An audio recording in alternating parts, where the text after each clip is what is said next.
નમસ્કાર, હું મંગળુભાઈ ભગત, સુરેન્દ્રનગર જિલ્લા કોંગ્રેસ ઉપપ્રમુખ. અત્યારે આપણે વોર્ડ નંબર 100 ની અંદર ઊભા છીએ. 10-12 બહેનો મારી પાસે આવ્યા છે. એટલે આ નગરપાલિકાના પ્રમુખનો વોર્ડ છે અને અહીંયા લગભગ 15 દિવસથી પાણી નથી આવ્યું અને ગટરો ઉપર જરાક પાણા મૂકી અને ગટરોમાં મોટરસાયકલો પડતા હોય છે. તો જો આ પ્રમુખના વોર્ડની અંદર આવી પરિસ્થિતિ હોય અને પ્રમુખને હું એક ચેલેન્જ કરું છું કે તમે બીજા વોર્ડમાં જઈને 1 નંબરમાં પબ્લિકને પોતા મૂક્યા હો છો, 2 નંબરમાં જઈને પોતા મૂક્યા હો છો, તમે તમારું ઘર પહેલા એમને દર 3જા દિવસે પાણી મળે એવી વ્યવસ્થા કરવી જોઈએ. પ્રમુખ શ્રીને હું એક ચેલેન્જ કરું છું કે આ બેનું અત્યારે પાણી હાટું થઈ અને મને બોલાવ્યો છે. પાણીની વ્યવસ્થા આપણે કરી શકતા નથી. જો તમારી પાસે નગરપાલિકા પાસે પાણી ન હોય તો એક એવો ઠરાવ કરો કે 10 ડાર કરી નાખવા. આપણે તળમાં પાણી છે પણ અત્યારે ઉનાળાની પરિસ્થિતિ હોવાના કારણે માણસ પાણીની જરૂરિયાત વધારે હોય છે.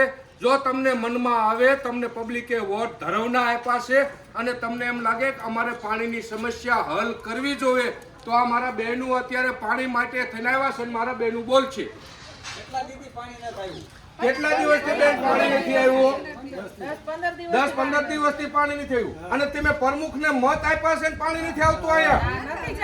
એવા પ્રમુખ તમે ગોત્યા છે? એ તો બીજા વોર્ડમાં જઈને પોતા મૂક્યા હોય છે પબ્લિકને હું તમારી હારે છું, હું તમારી હારે છું. તો આવા પ્રમુખને આપણે મત આપવાના છે દરેક ચૂંટણીમાં? 15 દિવસ પાણી નો આવે, મારા બેન ને બધા હેરાન હોય. બોલો તમે બોલો. ગટર કાઢવા નથી આવતા. કાઢવાની તો બહુ રાડ છે. અમારે પાણી પાણી ઊભા ઊભા ને કહે છે ગટર કાઢો. તો અમુક વાર તો કાઢતા નથી જતા. બેન તમે નહીં આવો. પ્રમુખ તો અમને એમ કહે છે કે પ્રમુખ નથી પણ તમે ગટર કાઢવાની ફરજ નથી. મહિને પગાર લઈ છે.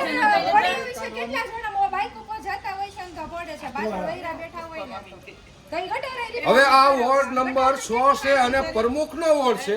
તો પ્રમુખને પણ હું એક કહું છું કે તમે તમારા વોર્ડનું જ કમ્પ્લીટ રાખો. તમે આખા ગામની જવાબદારી લઈને બેઠા છો, એ કાલે છોડી દો મંગળવારના દિવસે તો ગામની જનતાનું કંઈક સારું થશે.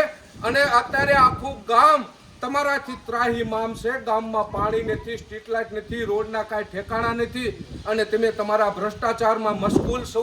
એ સિક્યુરિટી ગ્રાન્ટ આવીને આમ આવી એ ઉદ્યોગના જે રોડો છે એ બનાવો છો. હજારો શેરી એવી ગામની છે કે અહીંયા રોડ, રસ્તો, પાણીની સ્ટ્રીટ લાઇટની વ્યવસ્થા નથી અને તમે તમારા ઠેકાણા નથી. ખરેખર સોમ અને ગુરુ સવારે 11 થી 5 સુધી પ્રમુખશ્રીને નગરપાલિકાના ઓફિસમાં બેસવું જોઈએ.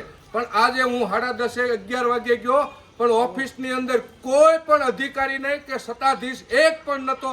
તો ગામની જનતાને તમે ધરાવના વોટ લઈ અને ગામને હેરાન કરવા માટે જ તમે છૂટાણા છો. એટલે તમે એમ ન સમજતા કે અમને મત આપ્યા, તમને નથી આપ્યા. તમારા જે નેતાઓ આવ્યા છે ને એને મત આપ્યા છે. હવે તમે છે ને થોડુંક વિચારો અને આ જનતાનું સારું વિચારો એવી મારી માંગણી અને આ બેનું બધાની લાગણી છે. જય હિન્દ, જય ભારત.